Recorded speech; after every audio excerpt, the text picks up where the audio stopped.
amigos extraordinários de Deus. Essa noite, antes de eu começar essa mensagem, primeiro gostaria de dar boas-vindas também para o pessoal que está em casa nos assistindo. Hoje nós começamos a transmitir, então Deus abençoe você também que está em casa. Eu gostaria de iniciar essa mensagem e tudo que nós estamos falando sobre amigos extraordinários de Deus, falando que Deus ele tem chamado um povo para esse tempo, para ser amigos fora do comum de Deus. Uma amizade que é extraordinária no sentido literal da palavra.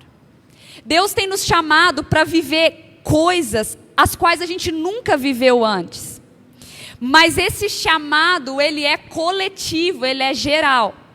Só que são poucas pessoas que escolhem estar nesse lugar. Sabe, Deus ele tem um método de trabalhar. Deus, ele ao longo de toda a palavra, ele tem um método. E diga assim comigo, Deus ele projeta, compartilha e executa. Esse é o método de Deus. Deus projeta, ele compartilha e ele executa. E geralmente aquele a quem ele compartilhou, ele usa para executar. O que acontece que nós ficamos travados? Deus ele tem os projetos dele sobre a nossa vida, amém? Deus tem os projetos dele para o seu trabalho, para a sua família, para a nossa nação. Talvez nós estamos travados nesse primeiro ponto, no compartilhar. A Bíblia diz em Amós que Deus ele não realiza, ele não executa nada antes de compartilhar aos seus servos, aos profetas. Deus, antes de executar, ele compartilha alguém, geralmente confia essa pessoa a execução. Acontece que talvez Deus não tenha encontrado pessoas a quem compartilhar o que ele quer fazer na nossa nação. Talvez você é a pessoa que Deus quer executar um grande plano na sua família, mas ele não tem encontrado ouvidos atentos para que ele compartilhe a você o projeto na sua família. Talvez na sua escola, Deus queira na sua sala de aula fazer algo grande ali para os seus amigos, para que eles conheçam a Jesus. E Deus está procurando, ainda que você seja adolescente, nós temos adolescentes aqui, ainda que você seja uma criança, Deus está procurando alguém a compartilhar os planos dele para essa geração. Para que assim ele possa executar. Ao longo da Bíblia nós vemos isso. Deus projetou o mundo. Deus ele compartilhou, porque ele disse, haja. Então, ouve. Deus, ele sempre dá uma voz de comando antes da execução. E quando ele está ali com a Trindade, ele diz, façamos o homem a nossa imagem e semelhança. Deus poderia só fechar o olho e dizer assim, e o homem estava pronto. Mas Deus, ele projeta, ele compartilha e ele executa. Nós vemos que Deus projetou a lei. Então ele compartilhou a Moisés. Gente, era muito fácil, era só Deus chegar e falar assim, você não vai matar, você não vai roubar, pronto, acabou. Mas Deus projeta, ele compartilhou com Moisés, e Moisés desceu do monte com as tábuas, quebrou as tábuas lá, mas depois ele pegou outra, quebrou o rascunho e pegou outra, porque Deus ele compartilhou e confiou em um homem, um projeto dele, e esse homem ficou responsável por passar para o povo, porque Deus ele usa pessoas para executar os projetos dele, amém? Você quer ser usado por Deus, em nome de Jesus, diga amém, em nome de Jesus Cristo. Deus ele projetou a libertação do povo do Egito. Deus já queria libertar aquele povo que estava cativo há centenas de anos. Então Deus projeta a libertação, Deus olha, vê um homem, mais uma vez Moisés, chama Moisés, fala, eu quero libertar esse povo, eu vou usar a sua vida. Moisés dá umas gaguejadas, fala, eu não, uso meu irmão, eu não. E Deus ele fala, não, vai ser você. Então Moisés recebe, é compartilhado a ele o projeto, e ali ele cria ousadia e executa. E através do Espírito Santo, de Deus, dos milagres que aconteceram ali, Moisés liberta mais de 2 milhões de pessoas do Egito. Porque Deus ele tem esse modo de trabalhar, e Deus tem procurado pessoas a compartilhar coisas do coração dele. Pessoas a quem ele pode olhar e falar assim, Poxa, eu vejo na Maiara alguém que não tem buscado desejos próprios, mas que eu posso compartilhar algo do meu coração para ela, na libertação de um povo que ela nem conhece. Poxa, eu tenho olhado, o André, tenho visto, que ele não tem buscado somente uma amizade interesseira comigo, como o Daniel disse aqui, uma amizade a título de troca e barganha. Eu vejo que a oração do Daniel não se parece com uma lista de compras. Eu tenho visto que a oração do Daniel, do André, tem parecido mais com uma oração de amigo do que com uma lista de compras. Olha, Senhor, falta isso, eu devo isso aqui está ruim. Em nome de Jesus, amém. Deus tem procurado pessoas que são tão amigas dele, que ele pode compartilhar coisas sobre talvez um povo que você nem conheça. Talvez Deus vai dar causas ao seu coração a respeito de um país que você não tenha nem conhecimento, porque Deus tem procurado amigos para compartilhar os seus projetos. Irmãos, quando eu vejo isso, eu percebo que o que Deus tem procurado nesses últimos dias, tanto em crianças, quanto em jovens, em adolescentes, em adultos, em velhos, Deus tem procurado pessoas que dão atenção. Deus tem procurado pessoas, não que tem muita produção, ainda que nós servirmos é um ato de gratidão e honra a Deus, mas Deus tem procurado, e pare para pensar, se Deus quisesse usar para viver uma vida extraordinária, alguém que faz muito, você não acha que um monte de gente estaria sendo usada já grandiosamente? Porque gente que faz muito, tem muito, redundantemente falando. Mas Deus tem procurado pessoas que estão tirando os olhos da produção excessiva para dar atenção a Deus. Lembra de Marta e Maria, pessoas que tiram os olhos do fazer excessivo.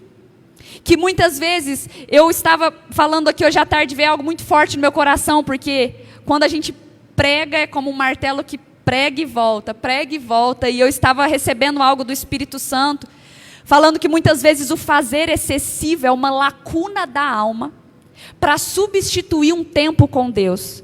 Então você fala, eu faço, porque no final eu estou substituindo o estar com Deus.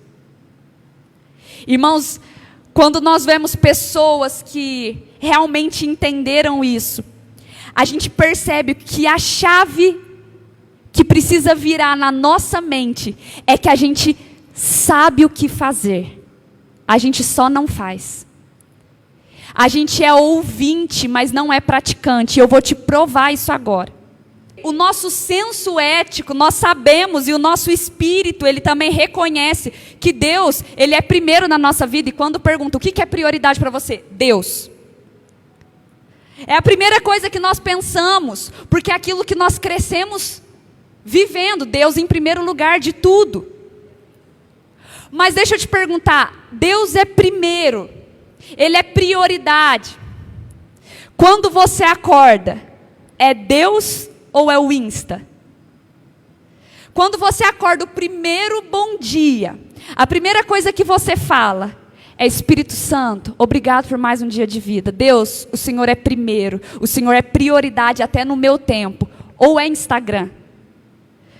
Quando você chega no final do dia e você vai dar uma olhadinha no seu tempo de tela versus o seu tempo de Bíblia, é compatível? Você percebe que nós falamos, mas não praticamos. Você percebe que a nossa mente é tão enganosa que ela já projeta que você tem colocado Deus em primeiro lugar. Mas é mentira, porque o nosso coração é enganoso. Você percebe que o seu coração, a primeira coisa, ele joga para você que Deus está em primeiro. Mas quando você para o mínimo para refletir, é essa reflexão que Deus quer que a gente faça na nossa vida. Deus, ele está na sobra.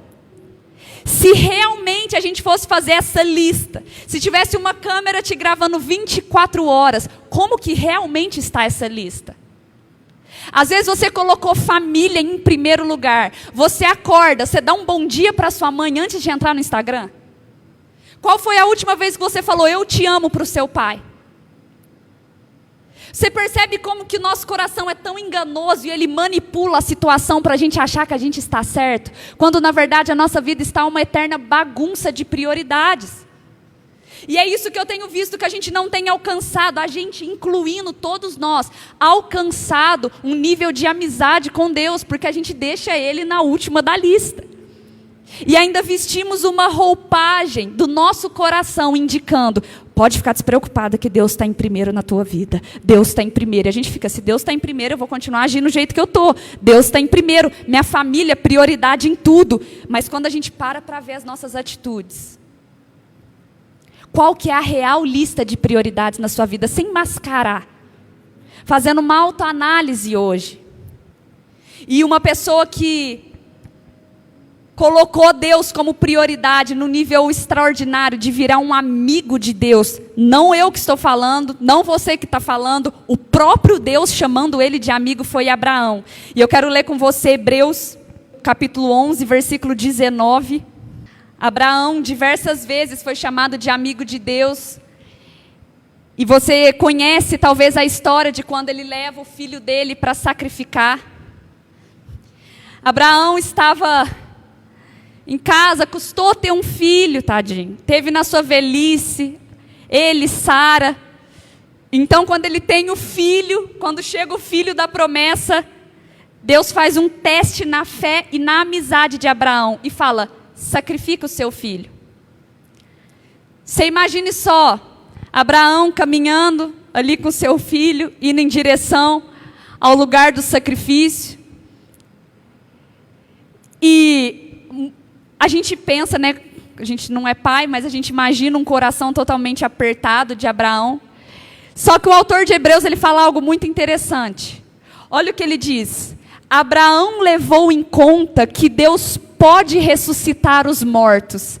E figuradamente recebeu Isaque de volta entre os mortos. Sabe por que que Abraão entregou?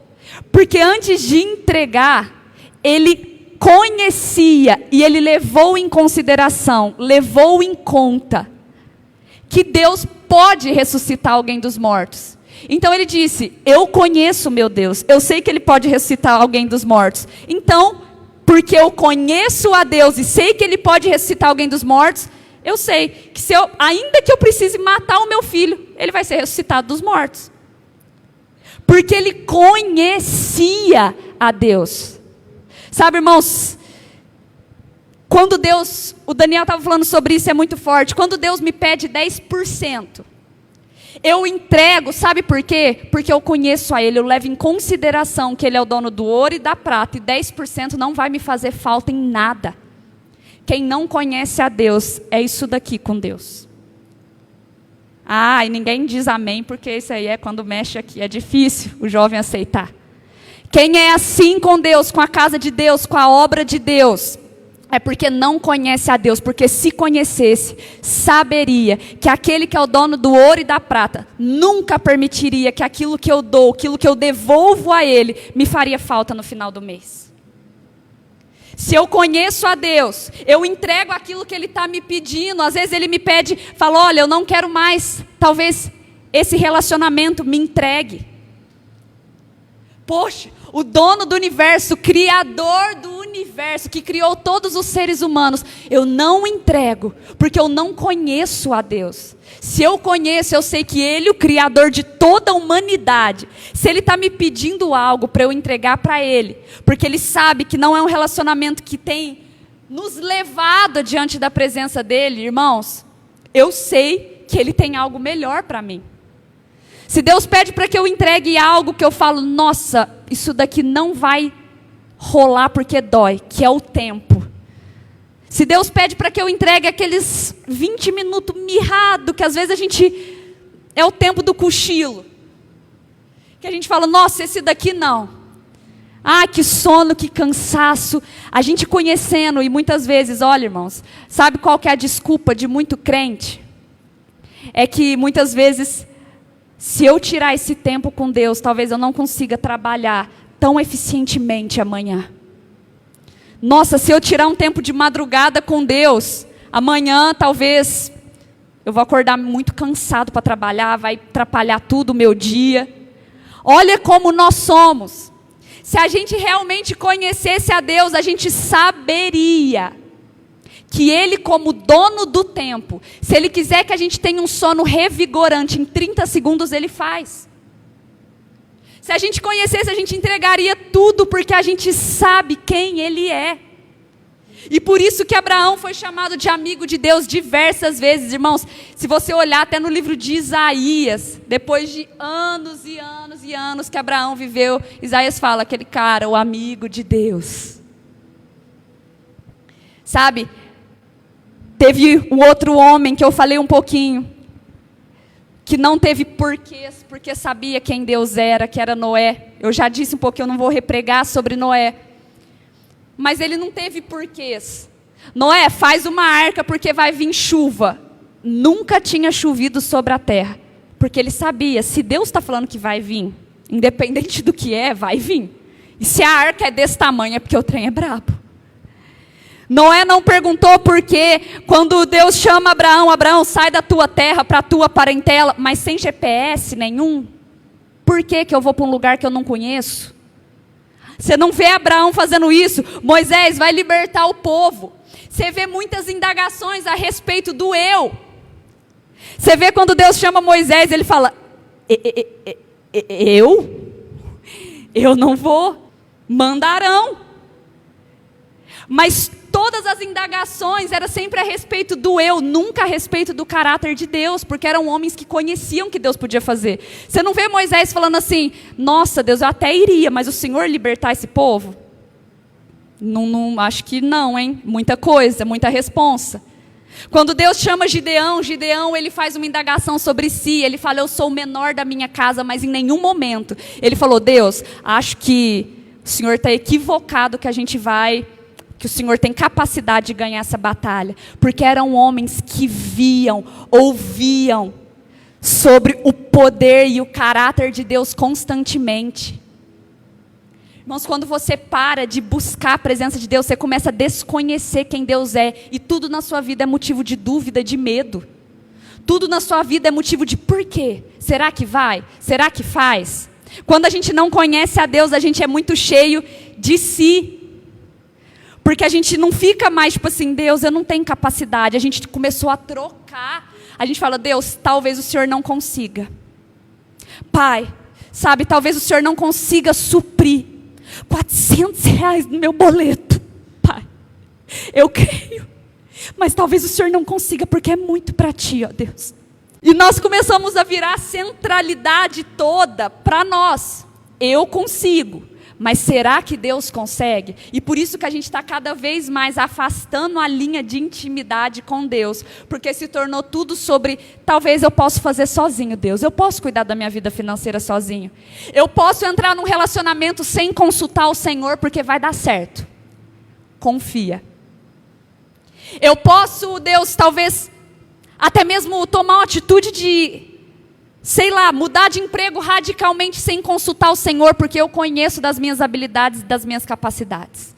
Eu posso, Deus, entrar numa faculdade, algo que vai transformar a minha vida sem consultar o Senhor, porque eu sei da minha capacidade. Perceba que a gente está tão afastado da amizade com Deus, que a gente está começando a virar tudo para a gente, deixando Deus de lado. Gente, não consulta Deus nem para fazer coisas muito radicais, como casar. Não ora nem para perguntar para Deus, Deus, o Senhor quer que eu case agora? E aí toma uma atitude drástica de muitas vezes tomar decisões que nunca mais vão voltar. Jovens saindo de casa sem consultar a Deus. Ah, quer saber, eu pegar minha mala, sair, que pegar minhas coisas, vazar também. Esse povo aí. E aí quando a gente não consulta a Deus, a gente começa a se afastar. Então a gente começa a viver pelas nossas mãos. E posso já te dar um spoiler. Vai dar ruim. Seu relacionamento vai dar ruim. E não é profecia e maldição não. Porque tudo que não tem Deus dá ruim. Tudo que não está centrado na vontade e na direção de Deus dá ruim. Sabe, 1 Samuel 30, Davi, olha o homem, o rei de Israel. Gente, você imagina, a gente se acha, muitas vezes o maioral, com tão pouco. com tão pouquinho a gente já se acha um diploma, a gente já, nossa, que é isso? Albert Einstein, que se segure. Davi tinha tudo, Davi tinha o maior poder bélico, Davi tinha todo o seu exército ao seu dispor a todo momento. Davi chega um momento, ali nessa história, que ele chega numa cidade chamada Ziklag. Então, quando ele chega naquele lugar, ele começa a ficar muito angustiado, porque ele olha aquele povo, e está acontecendo diversas coisas naquela cidade. Olha o que a palavra de Deus diz. Davi estava profundamente angustiado, pois os seus homens, aflitos por causa dos seus filhos e das suas filhas, começaram a falar em apedrejá-lo. Mas Davi recebeu forças do Senhor, o seu Deus. Então disse ao sacerdote Abiatar: traga-me aqui o colete sacerdotal. Abiatar o trouxe a Davi. Davi perguntou ao Senhor: devo perseguir esse bando de invasores? Eu os alcançarei? E o Senhor disse a ele: sim, vá atrás deles. Você os alcançará e conseguirá recuperar tudo que eles tomaram de vocês. Davi para, me traz um colete sacerdotal, me traz um uniforme, que eu vou lá consultar o Senhor. O cara parou tudo, o pessoal com a pedra na mão, para consultar a Deus. E ele ainda fala: Deus, devo perseguir esse bando de invasores? Eu os alcançarei? Em nenhum momento ele falou: Deus, eu sei que eu alcançarei. O Senhor falando sim, vamos. Porque a centralidade não estava nele, estava no poder de Deus, porque ele conhecia Deus. Então Deus responde para ele: vai, Davi, você os alcançará. E aí Davi então é o homem segundo o coração de Deus, porque Davi tem todas essas qualidades, inclusive a qualidade que nós não temos hoje, que é de consultar a Deus em tudo que nós vamos fazer. E aí dá tudo errado, e nós nos levantamos como se fosse uma grande batalha espiritual, demoníaca na nossa vida, mas foi porque a gente não consultou a Deus, e demos entrada e brecha, para que virasse tudo uma destruição na nossa vida. Irmãos, e o que a gente vive, né, pedindo hoje em dia, sempre, e eu quero caminhar para o final com isso, que foi um ponto que Deus colocou ao meu coração, que é algo que a gente... hoje a nossa geração vive pedindo, é sempre um sinal de Deus. Um sinal de Deus para tudo. Nós estamos com preguiça de buscar ouvir a voz de Deus. E o que é mais fácil? Um sinal. O que é mais fácil? Eu ver algo físico do que eu ter que gastar tempo de relacionamento com Deus para eu aprender a ouvir a voz dele. Então nós somos a geração fast food. Deus, não é possível que você nunca ouviu isso na sua vida de alguém. Deus, se esse relacionamento for teu, Ele vai me mandar uma mensagem às 6h57 da manhã, dizendo: oi, vírgula. Tem que ter a vírgula, pai, senão não é o Senhor. Oi, vírgula, linda. Aí eu sei que é teu, pai. Ou então, Deus, se for para eu entrar nesse lugar, agora, vai passar um Corsa vermelho na minha frente, tocando o Eixe-la, não é qualquer música, pai. Tocando aquela música da Eixe-la, volume 37, eu sei que é o Senhor. Tem até uma passagem muito forte que Jesus vira para o povo e fala: geração incrédula, vocês vivem pedindo um sinal. Irmãos, está errado. Deus já falou com você através de sinais? Comigo já. Não decidiu Corsa vermelho tocando a Eixe. Mas Deus já falou comigo em alguns sinais. Está errado? Não. Mas sabe o que a gente faz? Vira um automático, onde a gente começa a ter preguiça de buscar ouvir a voz de Deus, porque é mais fácil ver um sinal. E para quem não ouve a voz de Deus, para quem não reconhece, preste atenção nisso, para quem já dita o que quer que Deus fale, é muito fácil, porque qualquer vento, eu já falei isso 1000 vezes, qualquer vento é confirmação de Deus. Porque você já ditou no seu coração o que você quer que Deus fale. Irmãos, posso te contar uma experiência que eu me lembrei agora da minha vida, é um pouco vergonhosa. Eu fui tirar visto em 2017, e eu ia para um determinado país, e chegando lá na embaixada americana, você já imagina, nós temos aqui americanos essa noite. Kimberly e Andrew. E muito bom ter vocês aqui com a gente. E eu estava lá, não tive essa oportunidade de nascer com o meu green card. Então eu cheguei lá na Embaixada Americana e eu tinha certeza absoluta que era o tempo de Deus para mim naquele lugar. O meu coração já tinha ditado que era o tempo de Deus para mim naquele lugar. E eu fui com a maior confiança do mundo. Você já imagina o mico. Maior confiança do mundo. Na fila, nossa, se ele me perguntar, será que eu respondo com hi ou hello? O que fica melhor aqui para esse momento? Na certeza, porque eu falei, Deus está nesse negócio. Pergunta se eu fui buscar ouvir a voz de Deus. Falei, Deus, se tudo der certo para eu ir lá tirar o meu visto, foi o Senhor. Um sinal. Não queria ouvir a voz de Deus. Falei, se tudo der certo, eu conseguir pagar tudo, é porque é para eu ir. Cheguei lá, deu tudo certo, mas eu paguei tudo. Deu até para comer, almoçar lá naqueles arredores, que é super caro. Eu falei, nossa, Deus, Ele dá até mais do que a gente pede, eu penso. Oh. Cheguei lá, a primeira pergunta do cara, ele falou, o que você tem aqui no Brasil? Eu falei, eu tenho um sonho. I have a dream. Então ele falou para mim, não tem nada, não tem imóvel, não tem... Não. O que você quer fazer lá? Eu falei, não, eu vou lá anunciar a mensagem do evangelho. O que é evangelho? Não está entendendo nada. Eu falei, não, é a palavra de Deus e tudo mais, eu vou lá fazer parte de um grupo tal, de evangelho. Só um minutinho.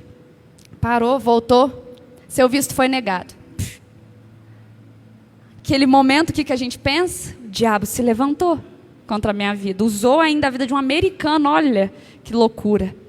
Irmãos, o que foi isso depois de 3, 4, 5 anos que eu fui ter entendimento? Que eu podia ter economizado um grande dinheiro se eu tivesse ajoelhado e ouvido a voz de Deus, que aquela não era a estação de Deus para a minha vida. 1 ano depois eu peguei a liderança de jovens e para a honra e glória do Senhor Jesus, estamos aí, vai fazer 8, 9 anos nessa liderança para a glória de Deus. Se eu tivesse lá, irmãos, mas o que? Gastei dinheiro porque não ajoelhei, fiquei pedindo sinal. Deus não é obrigado a dar sinal para a gente. Deu tudo certo. Eu trabalhei, consegui pagar. E aí? A culpa é de Deus? Ou a culpa é minha de não ter ajoelhado e ouvido? Quantas pessoas que depois de 20 anos de casado se divorciam e falam, a culpa é de Deus e do diabo que entrou no meu casamento. Mas quando estava na fase que você está, que você pode escolher a pessoa que você vai casar, não ajoelhava 1 minuto com o namorado para entregar o relacionamento para Deus. Não ajoelhava 1 minuto para falar, Deus, por favor, tem misericórdia de nós dois. Não deixa, Pai, deixa a gente ouvir a Tua voz. Não deixa que outras vozes, é a voz da paixão, do ai, te amo, meu lindo, meu Deus do céu, Ele é lindo, Senhor, possa atrapalhar a voz do Senhor na minha vida. Deus não é uma entidade, Ele é uma pessoa de relacionamento. Deus não é um ser, não é um programa do seu final de semana, Ele é uma pessoa e de relacionamento.